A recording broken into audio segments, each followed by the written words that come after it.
The Chicago White Sox are on the cusp of making MLB history, and not in a good way. The Southside currently has a record of a 28-91 record, good for a .235 winning percentage, the worst winning percentage of the modern era. But how did a division winner with a young, exciting core from just 3 years ago fall to possibly the worst team in baseball history? Can this team actually finish as the worst team in history, and should there be any hope for the years coming? Well, to find that answer, we have to go back to where it started when this team was riding the highs to get to the lows. 2021 saw the first division title for the South Side of Chicago since 2008, and it looked like the first of many to come for the young star-littered squad. The team sent 4 players to the All-Star game in Colorado, including Tim Anderson, Carlos Rodon, Lance Lynn, and Liam Hendricks, and with names like Cease, Jimenez, Robert, and then prime Grandal, and Jose Abreu rounding out the roster, it is easy to see why the team was so respected around the league. Oh, and let's not forget about the Linsanity run that was Yerman Mercedes. Simpler times. Anywho, this team had 4 top 11 finishers in the Cy Young, multiple elite level offensive performers, won the division by 13 games, and had more top prospects on the way. What could go wrong for the next potential baseball dynasty? Well, the trouble started that offseason where the team lost out on the Carlos Rodon in free agency to the San Francisco Giants, leaving a sizable production gap in their rotation. The White Sox did their best to band-aid the situation with a solid year from veteran Johnny Cueto and then top prospect Michael Kopech. But it's incredibly hard to get the production Rodon got in 2021. Aside from that, the White Sox really didn't make any sizable moves besides the moves for AJ Pollock and Kendall Graveman, which turned out to be fine, but nothing spectacular.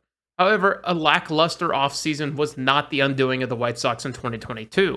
2022 was defined as a year of regression and injuries. For stars like Grandal, Anderson, Moncada, Robert, and Lynn, they're not able to replicate their performances from 2021, with many of which finding it difficult to maintain consistent time off the injured list. All in all, it was a tough season to swallow. The team finished 81-81, 11 games out of the division lead. With a rebound hopeful, the White Sox sought after a new direction, hiring Pedro Grifol as the new manager.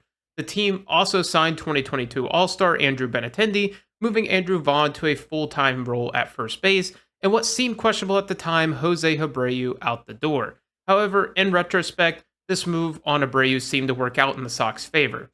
Either way, the team also grabbed Mike Clevenger to fill the void of continually rotation of rental veteran pitchers, and the team was off and running in 2023, except by running, I mean falling flat on their face. The White Sox finished April at a staggering 8-21, and the situation was never recoverable from there. Regression continued to rear its head on the White Sox. Tim Anderson was a shell of his former self, Cease no longer looked like a Cy Young candidate, the Benintendi deal looked like a massive mistake, and Grandal continued to be just plain bad. The once promised years of contention was quickly looking like a flash in the pan, especially when the highlight of the season came on August 5th.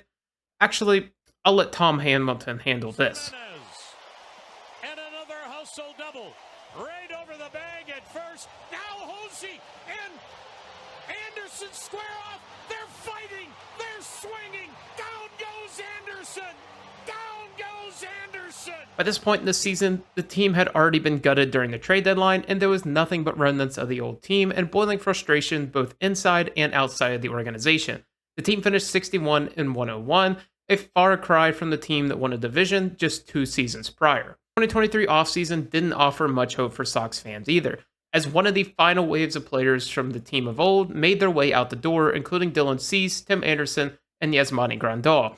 It was officially time to be back in the cellar for White Sox fans who got a brief taste of relevancy. It became pretty evident that this White Sox team was going to be a special kind of bad this season after it posted just 3 wins through its first 25 games.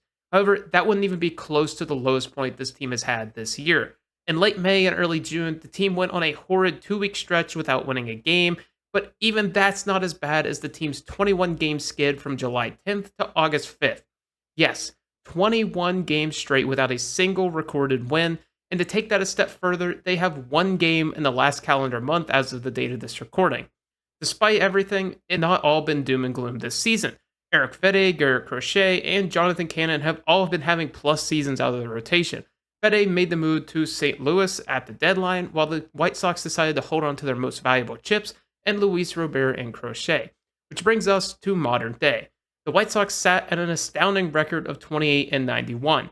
They're currently the worst offense in baseball by a wide margin, with the lowest on base, OPS, and slugging, with the lowest amount of runs scored in all of baseball. To go along with that, the team had the second worst ERA.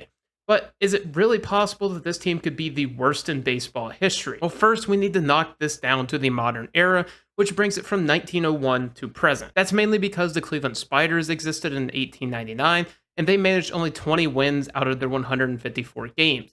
So when we shrink it down to the modern era, the benchmark is the Philadelphia Athletics, who finished the year 36 and 117 over 153 games. However, with the additional 9 games, it means the modern day White Sox can finish the year with an additional 2 wins, bringing their potential total of wins to 38. That means if the White Sox only win 10 of their next 43 games, they will finish as the worst team in baseball history. But before we can get into what that means for baseball and the White Sox, we need to look at if that's even realistic. Unfortunately, 7 of their next 9 series are against teams well within playoff contention, with one of the 2 remaining series being against last year's World Series champion. So, in theory, the next month should be really rough. However, after that, there is a chance for the White Sox to rack up a few wins toward the final few weeks of the season, where they verse the Athletics, Angels, Padres, Angels again, and Tigers. Aside from the Padres series, all of those games should be sort of winnable, especially whenever you consider the teams they will be facing when the pressure of being the worst team in MLB history will be hitting. No team will ever want to be crowned the worst team in Major League Baseball history, and considering the teams that they will be facing will have nothing to play for, there's a real chance for the South Side to crack that 11 wins needed and be considered the second worst team in modern MLB history. Let's say they don't. Let's say the White Sox finish as the worst team in MLB history. What does that mean for the South Side? Well, unlike any year prior to 2023, it doesn't even ensure the White Sox get the number 1 overall pick in the 2025 MLB draft. With the introduction of the MLB lottery system, it means they would be placed in a pool of every other non-playoff team, albeit with better odds, for the number 1 overall selection, apart from the other worst 2 teams in baseball, which is shaping out to be the Marlins and Rockies. And a crazy weird twist that should bring more doom and gloom upon Chicago fans, none of those odds matter due to the team being ineligible to pick within the top 10 due to the team not being in the competitive balance payouts. That is because they simply play in Chicago, the 3rd largest market in the US, behind New York City and Los Angeles, and since the White Sox picked at 5th overall last season, it makes the White Sox ineligible to pick within the top 10 this season. So just when you thought things couldn't have get worse, they do. But hey, at least they still have Crochet and Robert.